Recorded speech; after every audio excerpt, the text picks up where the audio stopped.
आपण गळ्यासाठी परफेक्ट अशी ही पायपिंग पट्टी तयार करणार आहोत। एकदम क्रॉसमध्ये कपडा घेतलेला आहे, 1.5 इंचाच्या अंतरावर आपल्याला कट करायचा आहे, व्यवस्थित कट करून घ्यायचा आहे आणि कट झाल्यावर आपल्याला हे जोडायला एकदम क्रॉसमध्ये जोडायचं आहे, जेणेकरून आपली पट्टी एकदम छान अशी होईल आहे।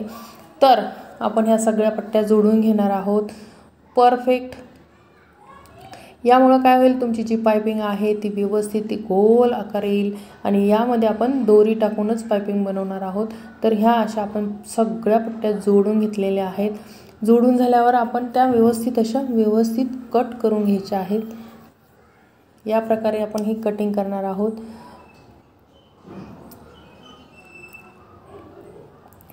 हे अशा कट झाल्यावर आता आपण यामध्ये टाकणार आहोत पाइपिंगची दोरी। तर आपल्याला थोडीशी पाइपिंग कमी पडणार आहे, कारण आपण गळ्याला सुद्धा आणि समोरच्या भागाला सुद्धा पाइपिंग लावणार आहोत। तर ही आपली अशी पट्टी तयार करून घेणार आहोत दोरी टाकून। पाहू शकता तुम्ही, व्यवस्थित अशी दोरी टाकून घ्यायची आहे। आणि एक मागच्या वेळेस एक कमेंट्स आली होती की तुम्ही पाइपिंग पट्टी ज्यावेळेस तयार करता ती अर्धी करता का। एक साईडला जी खालची आहे ती जास्तीची आहे आणि वरची आहे ती थोडीशी आपल्याला पूर्ण दोरी झाकून थोडीशी मार्जिंग आहे अशी पट्टी म्हणजे तयार करायची आहे। एकदम परफेक्ट अशी ही पट्टी तयार होते आणि आपल्या ज्या ब्लाउजला लावणार आहोत तो ब्लाउज पण खूप असा छान तयार होतो। तर तुम्ही या प्रकारे तुम्ही पट्टी नेहमी तयार करत जा, म्हणजे तुमचं जे ब्लाउज आहे परफेक्ट होईल आणि दिसेल पण छान। आणि मेन म्हणजे गळ्याची फिनिशिंग ही आपल्या गोटपट्टीवरच अवलंबून असते। तर तुम्ही ह्या नक्की ट्राय करू शकता। आणि पूर्ण पट्टी झाल्यावर असं सरकून घ्यायचं, कारण कुठं अकसलेलं असतं ते ते आपण व्यवस्थित करून घ्यायचं आहे।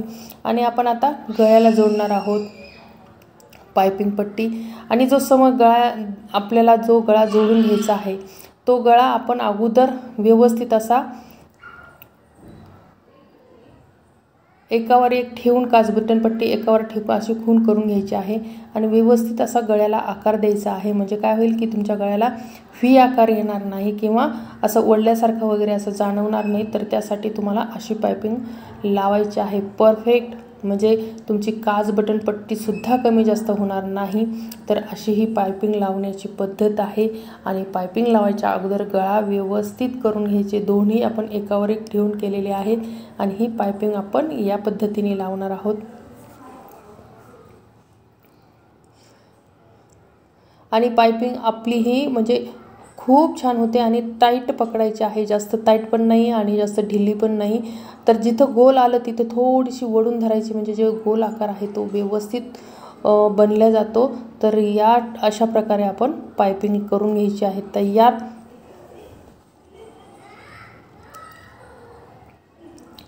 पाहू शकता आपण हे एकावर एक ठेवून घेतलेलं आहे।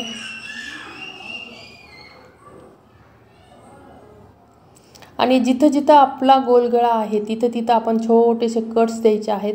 आणि ही पाइपिंग पट्टी सुरुवातीलाच आपण ही अशी व्यवस्थित करून घ्यायची आहे, कारण जेणेकरून शेवटपर्यंत ती पट्टी आपली तशीच म्हणजे एकाच लाईनमध्ये तेवढ्याच अंतरावर ही तयार होणार आहे पाइपिंग पट्टी। तर तुम्ही नक्की ट्राय करू शकता। ही अशी एवढी सुंदर पाइपिंग पट्टी तयार होते। आणि माझ्या ज्या नवीन ताई आहेत त्यांनी तर पाइपिंगसाठी खूप ट्राय करायला पाहिजे, कारण सगळं येतं पण पाइपिंग जमत नाही लवकर। त्यासाठी हा व्हिडिओ तुमच्यासाठी आहे। तर तुम्ही याचा नक्कीच लाभ घ्याल ही आशा आहे। आणि तुम्ही पण अशी पाइपिंग शिकत आहात तर नक्कीच ट्राय करा तुमच्या ब्लाउजवर। तुमचं ब्लाउज खूप सुंदर फिनिशिंग येईल। तर या प्रकारे आपली पाइपिंग तयार झालेली आहे। गोल गळा पाहू शकता एकदम परफेक्ट असा झालेला आहे। आणि व्हिडिओ आवडला तर लाईक, शेअर आणि सबस्क्राईब करायला मात्र विसरायचं नाही। असेच व्हिडिओ पाहत राहायचे। धन्यवाद।